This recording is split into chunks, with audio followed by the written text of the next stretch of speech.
প্রতি রাতে শেষ রাতে আইসা ডাকতে থাকেন, আলা মিন মুস্তাগফিরিন ফাগফিরলাহ। কে কে গুনাহ করছো আও না আমার কাছে, আর চাও না আমার কাছে, আমি মাফ করে দিব। বলে মালিক আমার গুনাহ তো অনেক, কত মাফ করবেন? মাফ করবেন কত কত? তো মালিকের পক্ষ থেকে জবাব আসতেছে, আরে বান্দা তুই গুনাহ করছস যত। বলে মাফ করবেন কত? বলে তুই গুনাহ করছস যত। বলে তাও বলেন না কত?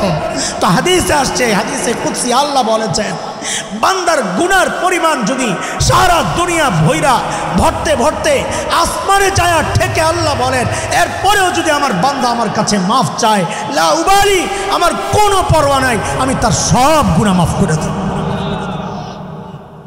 এমন মালিক থাকতে গুনাহ নিয়ে বেঁচে থাকার মতো বোকামি আর কিচ্ছু নাই। কথা বলেন। সর্বশ্রেষ্ঠ রসুলকে বলেন তো? এমনভাবে বলতেছেন মনে হয় যেন বিপদে আছেন, ঠকে গেছেন। এটা আমাদের গর্ব নাকি? গর্ব? আমরা আখিরি পয়গম্বরের উম্মত, এটা আমাদের গর্ব। তো গর্বের কথা গর্বের সাথেই বলতে হয়। এই জন্য যখন জিজ্ঞেস করা হবে সর্বশ্রেষ্ঠ রসুলকে, তো বলবেন আমাদের রসুল মুহাম্মদুর রাসূলুল্লাহ। একটু আমাদের লাগায় দেখেন, একটা ভাব হিসেবে। এবার বলেন সর্বশ্রেষ্ঠ রসুলকে। বেশ কম আছে কথার? কথার বেশ কম আছে। এইবার একটু গর্বের সাথে বলেন সর্বশ্রেষ্ঠ রসুলকে। মাশাআল্লাহ। আরেকটা প্রশ্নের জবাব, এনে নাম্বার কম পাইছেন, এবার একটা পুরো অ্যান্সার করা লাগবে, তাহলে এবারে যে পাস করা যাবে। আচ্ছা বলেন তো, রোগী যদি ছোট হয়, ধরেন গলা ব্যথা, আজকে আমারও গলা ব্যথা করতেছে, এই অল্প সামান্য রোগের চিকিৎসার জন্য মানুষ কই যায়? এলাকার ডাক্তারের কাছে নাকি দেশের সবচাইতে বড় ডাক্তার? মাশাআল্লাহ। কিন্তু রোগী যদি বড় হয় তখন কই যায়? এলাকার ডাক্তার না বড় ডাক্তার? কত বড় ডাক্তার? রোগী যত বড়, মানুষ ডাক্তারও তালাশ করে। এই দুইটারে মিলাইয়া আরেকটা কথা বের করি চলে। যেহেতু আল্লাহ তাআলা নবীদেরকে দুনিয়ায় পাঠিয়েছেন দুনিয়ার অসুস্থ মানুষের চিকিৎসার জন্যে, তো বুঝতে হবে আল্লাহ তাআলা সর্বশ্রেষ্ঠ রসুলকে ওই যুগেই পাঠাইছেন যেই যুগের মানুষগুলো ছিল মানব ইতিহাসের সবচাইতে জঘন্য আর খারাপ মানুষ। বলে কেমনি বুঝলেন? বলে ডাক্তার যেহেতু সবচাইতে বড়, বোঝা গেল যাদের চিকিৎসার জন্য পাঠানো হয়েছে ওরা রোগীও ছিল সবচাইতে। ঠিক আছে কথা?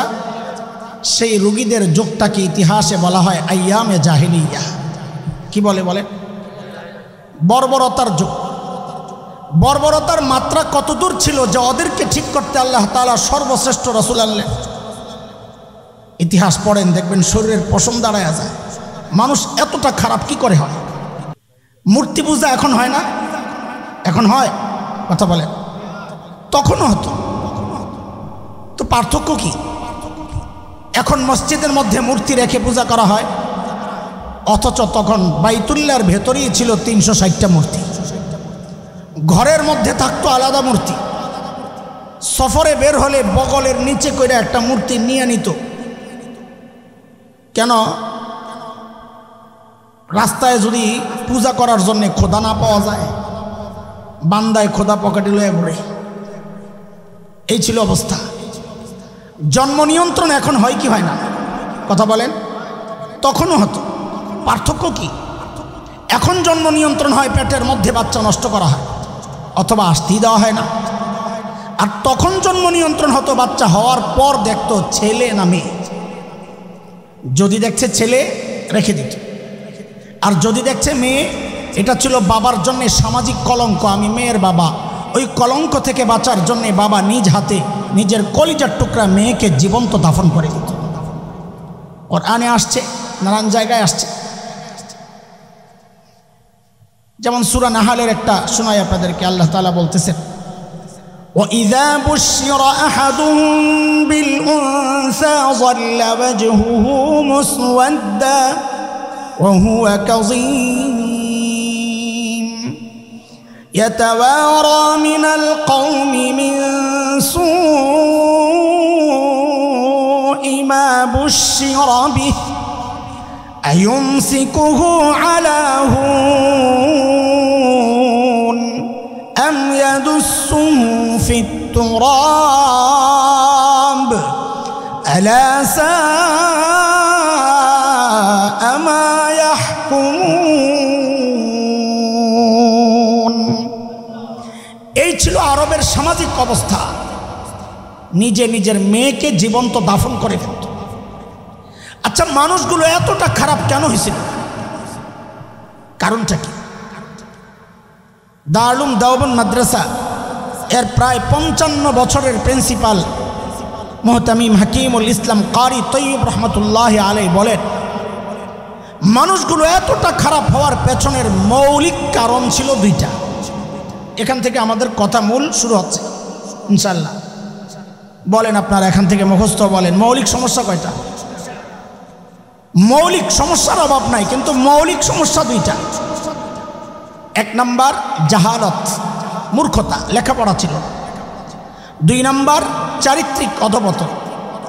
দেখেন, এই দুইটা সমস্যা এতটা ভয়ঙ্কর সমস্যা, একটাও যদি কারোর মধ্যে পাওয়া যায় সেও অপরাধ করে। যেমন একজন ইঞ্জিনিয়ার, সে শিক্ষিত না মূর্খ? লেখাপড়া করছে না করে নাই? অথচ আমরা দেখেছি গত টার্মে ইঞ্জিনিয়ার সরকারি কাজের টেন্ডার পাইছে, তো ব্রিজ বানাইতে যায় রডের বদলে বাঁশ ঢুকাই দিচ্ছে। দেখেন নাই? ও কি জানতো না এখানে রড ঢুকাইতে হয়? তো বাঁশ কেন ঢুকাইলো? বলে লেখাপড়া সত্ত্বেও তার চরিত্র খারাপ, এই জন্য এই কাজটা করেছে। ওই সময়ের আরবদের না ছিল লেখাপড়া, না ছিল চরিত্র। সমস্যা কয়টা? আবার বলেন সবাই একসাথে বলেন, আমার সাথে মুখস্থ করেন। সমস্যা কয়টা? এই মৌলিক দুই সমস্যা ঠিক করার জন্য, সংশোধনের জন্য আল্লাহ তাআলা প্রিয় হাবিব সাল্লাল্লাহু আলাইহি ওয়াসাল্লাম, সর্বশ্রেষ্ঠ রসুল সাল্লাল্লাহু আলাইহি ওয়াসাল্লামকে মৌলিক দুইটা জিম্মাদারি আর দায়িত্ব দিয়ে দুনিয়ায় পাঠাইছেন। সমাধান দুইটা। এইবার আবারও বলেন, সমস্যা কয়টা? সমাধান। গোড়ার এই কথাগুলো যতটা বুঝবেন, সামনের কথাগুলো বোঝা অতটা সহজ হবে। বলেন, আবার বলেন, সমস্যা কয়টা? সমাধান। আবার বলেন, সমস্যা কয়টা? সমাধান। আল্লাহর হাবিব নবুয়ত পেয়ে ঘোষণা দিলেন, ইন্নামা বুইস্তু মুআল্লিমা বুইস্তু লিউতাম্মিমা মাকারিমাল আখলাক। নবী ঘোষণা দিলেন, আল্লাহ আমাকে শিক্ষক বানায়া দুনিয়ায় পাঠাইছেন। কি বানায়া? আমাদের নবী কি ছিলেন বলেন? হ্যাঁ, আমাদের নবীকে বলা হয় উম্মি নবী। অনেকে উম্মির অর্থ না বুঝার কারণে বলে মূর্খ। নাউজুবিল্লাহ।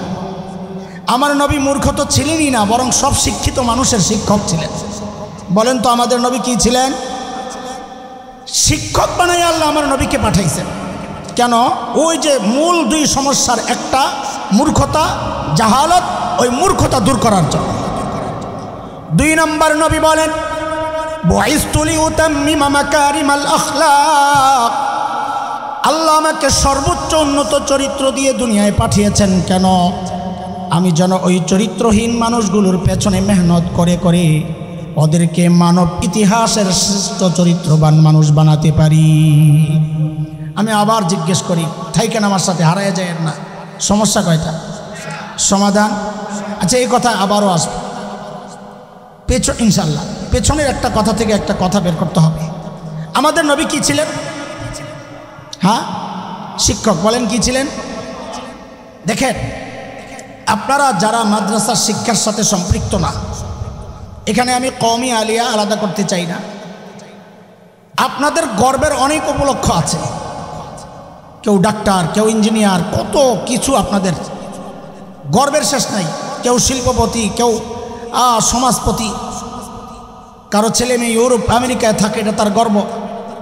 কিন্তু আমরা এই যে মোল্লা মুন্সিরা, আপনাদের মতো আমাদের অত গর্ব নাই। তবে একটা গর্বের জায়গা আছে, সেটা কি জানেন? আমরা লেখাপড়া যাই করি না কেন, আমাদের গোড়ায় শিক্ষক মুহাম্মদুর রাসূলুল্লাহ সাল্লাল্লাহু আলাইহি ওয়াসাল্লাম।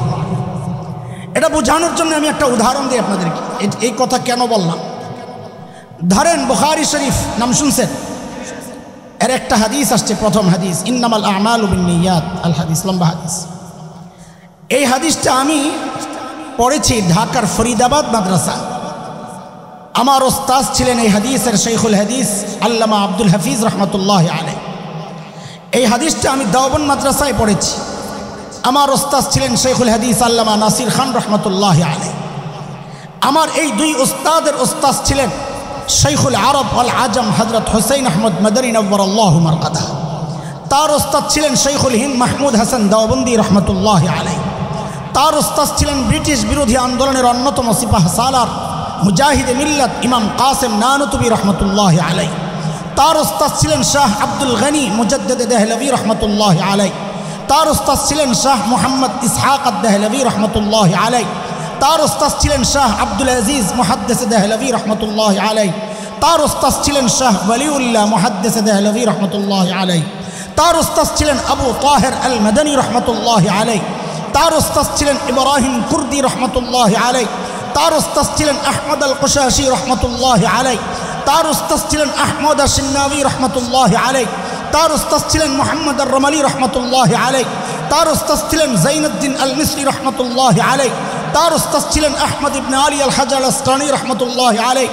তার ওস্তাদ ছিলেন ইব্রাহিম আত-তানুখি রহমতুল্লাহ আলাইহি। তার ওস্তাদ ছিলেন আবুল আব্বাস আল হাজ্জার রহমতুল্লাহ আলাইহি। তার ওস্তাদ ছিলেন আবু আলী আজ-জুবাইদি রহমতুল্লাহ আলাইহি। তার ওস্তাদ ছিলেন আবুল ওয়াক্ত আস-সিজি রহমতুল্লাহ আলাইহি। তার ওস্তাদ ছিলেন আবুল হাসান আদ-দাউদি রহমতুল্লাহ আলাইহি।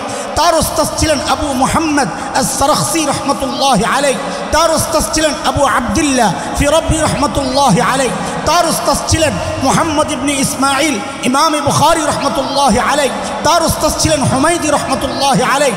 তার ওস্তাদ ছিলেন সুফিয়ান ইবনে ওয়াইনা রহমতুল্লাহ আলাইহি। তার ওস্তাদ ছিলেন ইয়াহইয়া ইবনে সাঈদ আল আনসারী রহমতুল্লাহ আলাইহি। তার ওস্তাদ ছিলেন মুহাম্মদ ইবনে ইব্রাহিম আত-তাইমি রহমতুল্লাহ আলাইহি। তার ওস্তাদ ছিলেন আলকামা ইবনে ওয়াক্কাস আল-লাইসি রহমতুল্লাহ আলাইহি। তার ওস্তাদ ছিলেন উমর ইবনুল খাত্তাব রাদিয়াল্লাহু আনহু। তার ওস্তাদ ছিলেন মুহাম্মদুর রাসূলুল্লাহ সাল্লাল্লাহু আলাইহি ওয়াসাল্লাম। এটা আমাদের গর্ব। আমরা লেখাপড়া যাই করি না কেন আমাদের গোড়ায় শিক্ষক মুহাম্মদুর রাসূলুল্লাহ সাল্লাল্লাহু আলাইহি ওয়াসাল্লাম। আপনারা গর্ব তো করেন, কিন্তু এই গর্বের পরিচয় দেওয়ার সুযোগ আপনাদের নাই। কষ্ট নিয়েন না, কিছু কথা আসবে আপনাদেরকে কষ্ট দেওয়ার জন্য না। আল্লাহকে সাক্ষী রেখে বলছি, কথাগুলো আপনাদেরকে কষ্ট দেওয়ার জন্য বলবো না ইনশাআল্লাহ। কথাগুলো বলবো শুধু আপনাদের হৃদয়ে আফসোসের আগুন জ্বালাইতে। কি করলাম, বাস, আর কিচ্ছু না। ভুল বুঝবেন না আমাদেরকে। দোস্ত, এই যে গর্বের পরিচয়টা দিলাম, এই গর্বের পরিচয় দেওয়ার ঠিকাদারি মৌলবীরা আল্লাহর কাছ থেকে নিয়ে আনেন নাই যে আপনারা দিতে পারবেন না। এই সুযোগ আপনাদের ছিল, কিন্তু পারছেন না কেন? কোথায় সমস্যা?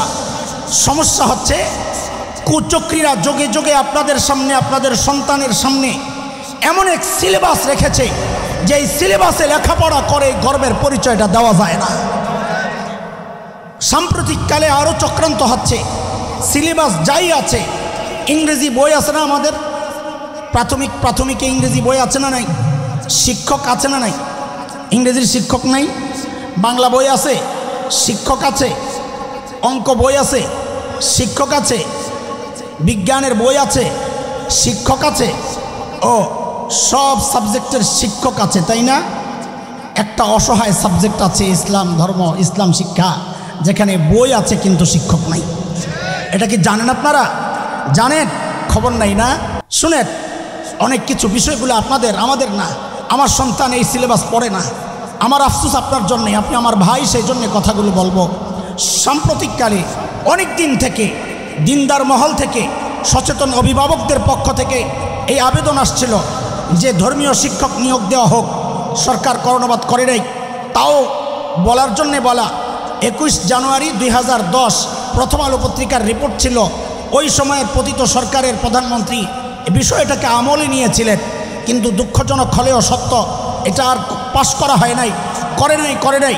যাদেরকে তাড়াইলেন, যাদেরকে আনলেন, তাদের কাছে আমাদের দাবি একটাই ছিল, ধর্মীয় শিক্ষক নিয়োগ দেওয়া। কিন্তু তারা এটাকে আমলে না নিয়ে, আমরা যার আবেদন করি নাই, ওরা ওই সিদ্ধান্ত নিতে যাচ্ছে। গেজেট পাস হয়ে গেছে, প্রজ্ঞাপন জারি হয়েছে। আপনাদের হয়তো খবর নাই, বাংলাদেশের যতগুলো প্রাথমিক শিক্ষালয় আছে, ওই প্রাথমিক বিদ্যালয়গুলো 65,500 প্লাস অল্প কিছু সরকার সিদ্ধান্ত নিয়েছে, প্রজ্ঞাপন জারি করেছে, প্রত্যেকটা স্কুলে একজন করে গানের শিক্ষক তারা নিয়োগ দিবে। যা বাংলাদেশের মুসলমান চায় না, বাংলাদেশের মুসলমান চায় না তার সন্তান স্কুলে যায় গান শিখুক। না আপনারা চান? আমি জিজ্ঞেস করতে চাই। যদি না চান আওয়াজ উঠাইতে হবে দোস্ত, চুপচাপ বসে থাকলে হবে না।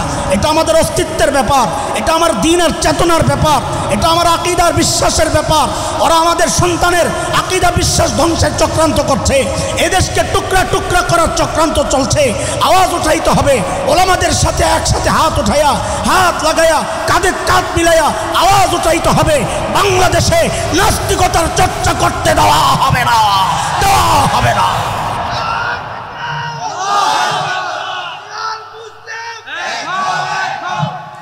সচেতন থাকেন, আপনাদেরকে সচেতন করার জন্য বলছি। আপনাদের এই কাপাসিয়া থেকে ওলামাদের পক্ষ থেকে যখন কখনো ডাক আসে এই বিষয়ে, এই ডাক কোনো রাজনৈতিক ডাক না। ভোটের জন্য ডাকা হচ্ছে বলেন? এই ডাক কোনো মাদ্রাসার চান্দার জন্য আপনাকে ডাকা হচ্ছে না। এই ডাক হচ্ছে আপনার সন্তান যেন ইমানদার হিসাবে বেঁচে থাকে, আপনার মৃত্যুর পর যেন আপনার জন্য রব্বির হামহুমা পড়তে পারে, সন্তানকে ওই জায়গায় রেখে যাওয়া বাবা হিসাবে আপনার কর্তব্য। এই ডাক হচ্ছে সেই কর্তব্যের বিষয়ে সচেতন করার জন্যে। আমরা শরীক হব ইনশাআল্লাহ, যে কোনো ডাক আসলে শরীক হব ইনশাআল্লাহ। চলেন আমরা আমাদের জায়গায় যাই, আবার হারাইয়া যাবেন। বলেন সমস্যা কয়টা?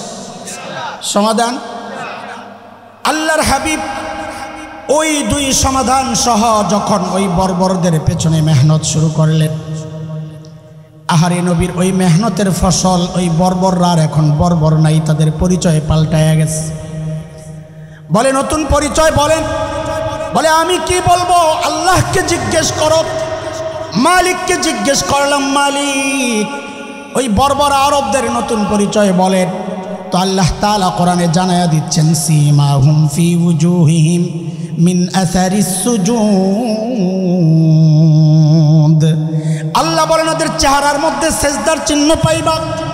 বলে সেজদার চিহ্ন তো বাহির দিয়া, তার মানে বাহিরে ফিটফাট আবার ভেতরে সদরঘাট কিনা? আল্লাহ বলেন না না না, আমার নবীর সাহাবীরা বাহিরও এক নাম্বার, ভেতরও এক নাম্বার। বলে ভেতরে এক নাম্বার আমরা বুঝবো কেমনে? তো আল্লাহ যেন জবাব দেন, তোমার বুঝার দরকার কি? আমি ওদের ভেতরের পরীক্ষা নিয়েছি, আমি দেখেছি ওই পরীক্ষায় ওরা পাস। কার কথা? চিৎকার করে বলেন কার কথা? আল্লাহ বলেন, উলাইকাল্লাযীনা ইমতাহানাল্লাহু কুলুবাহুম লিত্তাকওয়া লাহুম মাগফিরাতুন ওয়া আজরুন আযীম।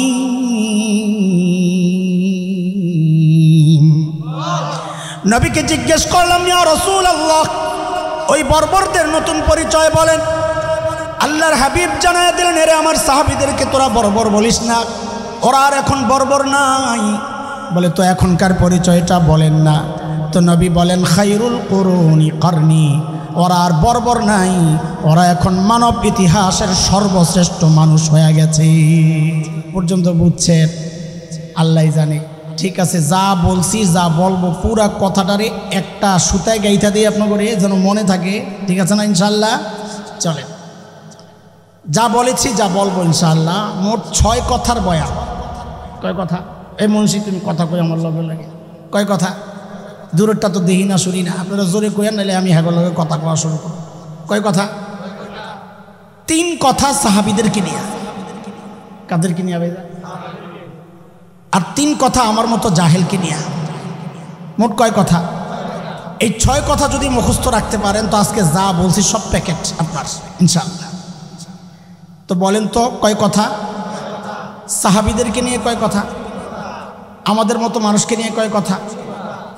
আচ্ছা আগে সাহাবীদের 3 কথা মুখস্থ করেন। আমি যা বলবো আমার সাথে হুবহু বলবেন, জবাব দিয়ে না। আমি প্রশ্ন করতেছি না, আমি মুখস্থ করাইতেছি। বলেন আমার সাথে, ওরা ছিল কি? সবাই বলেন, সবাই বলেন, আবার বলেন, জোরে বলেন সবাই। ওরা ছিল কি? না জবাব দিয়েন না, মুখস্থ করেন। বলেন ওরা ছিল কি? ওরা মানে কারা? সাহাবীরা, আল্লাহ নবীর ইমানদার সঙ্গীরা। 1 নাম্বার কথা। কয় কথা জানো সাহাবীদেরকে নিয়ে? 1 নাম্বার বলেন। 2 নাম্বার হইল কি? অবাক হওয়ার মতো একটা ভাব নিয়েই বলবেন, হইল কি? আবার ওরা ছিল কি, হইল কি, মাঝখানে ঢুকলো কি? আচ্ছা বুঝেন আগে, তাহলে বলতে মজা লাগে। ওরা ছিল কি? ছিল মানব ইতিহাসের সবচেয়ে জঘন্য খারাপ। বলে এই কথা কেমনে বলেন? হিসাব মিলাও। ডাক্তার যেহেতু সবচাইতে বড়, বোঝা গেল যাদের চিকিৎসার জন্য পাঠানো হয়েছে ওরা রোগীও ছিল সবচাইতে বড়। ঠিক আছে কথা? তো ওরা ছিল কি? সবচাইতে খারাপ। বলেন সবচাইতে। হইল কি? সবচাইতে। আশ্চর্য কথা, সবচাইতে খারাপ মানুষগুলো সবচাইতে ভালো মানুষ হয়ে গেল কিসের ছোঁয়ায়? মাঝখানে কি ঢুকছে? বলে কোরআন আল কারীম। বলেন বলেন কি ঢুকছে? এবার আবার মুখস্থ করেন, বলেন আমার সাথে। ওরা ছিল কি? হইল কি? মাঝখানে ঢুকলো কি? এই তিন কথারে একটা প্যাকেট করেন, গিট্টু লাগান ভালো করে, হালকা গিট্টু লাগান, একটু পরে খুলুম আবার রাখেন। চলেন আরেকটা পোটলা বানাই। আমগরি নিয়ে তিন কথা মনে আছে তো? আচ্ছা শুনে দেখেন, সাহাবায়ে কেরাম কোরআনের ছোঁয়া পায়া যেই অপরাধ প্রবণতা ছিল তাদের, এগুলো সব ছাড়লেন। আর আমরা কি করলাম? ওই অপরাধগুলাই আরো বেশি মাত্রায় করতে থাকলাম। কথা বলেন না? কারণ ওই বর্বর আরবদের একটাও ইতিহাস নাই, নিজের দেশের সম্পদ আরেক জায়গায় পাচার করে। আমাদের ইতিহাস আছে কি ভাই? কথা কও। কাজে আমরা এদের চেয়েও খারাপ। তাইলে সাহাবায়ে কেরাম যেই বর্বরতা ছাড়লেন, আমরা সেই বর্বরতা, বলেন, সাহাবায়ে কেরাম যে কোরআন ধরে সর্বশ্রেষ্ঠ মানুষ হয়ে গেলেন, আমরা সেই কোরআনকে ছাড়লাম। এটা আমাদের গর্বের কাজ হয়েছে না আফসোসের?